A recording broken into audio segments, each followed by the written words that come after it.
Hello there, this is just a bonus video going through all the archive material. There isn't that much at the moment, but thought we'd better catch up. Hope you enjoy it, and the next video should be up tomorrow, or actually might not be, considering all the work I've got to do. But still, it may be up tomorrow, I'll give you that. Hope you enjoy it. Contained in these pages are my observations of the bizarre creatures that have appeared on Carnate Island since the cataclysm struck.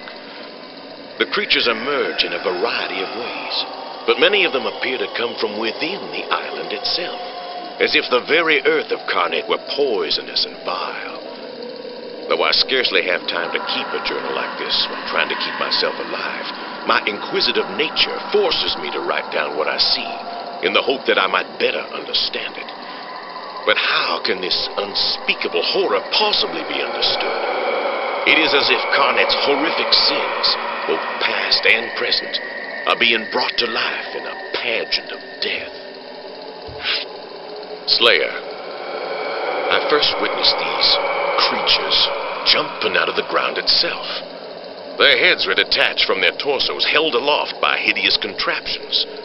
Their limbs have been replaced by blades of the sharpest steel. To my eyes, they appear to be a manifestation of decapitation.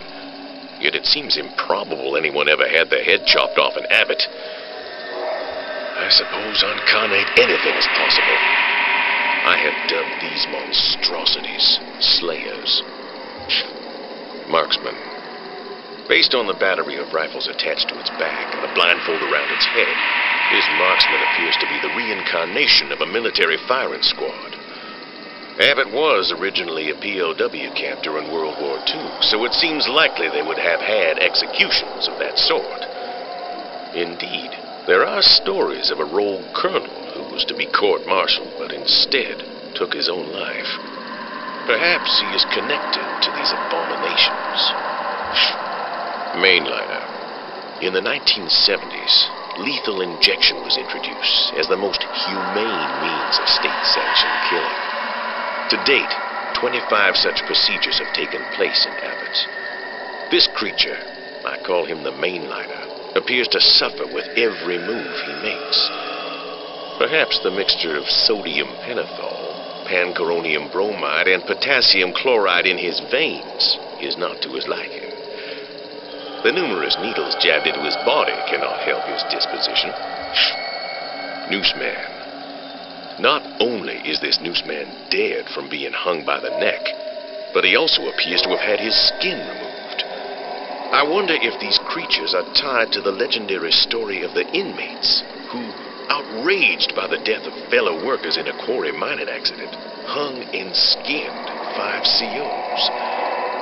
The Noosemen are more supernatural than many of their brethren, ripping themselves straight out of the ceiling in some entirely impossible manner.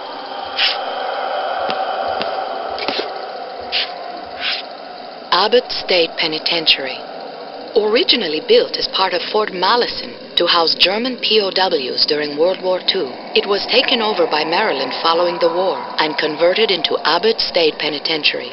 Mostly built out of local quarry rock, the prison is now home to nearly 1,000 inmates and has the worst safety record and highest homicide rate of any prison in the Maryland Department of Corrections system. The state also carries out the majority of its death sentences here. The Death House. The most ominous structure inside of Abbott is the Death House. Electrocution, gas, and lethal injection have all been used within its walls, though only the last is still used today. The Death House is also the prison's oldest structure, built as the administration building when the prison was a POW camp. Its basement was also built during the war, and in it you can still see relics of that time. The basement has been closed off for 20 years.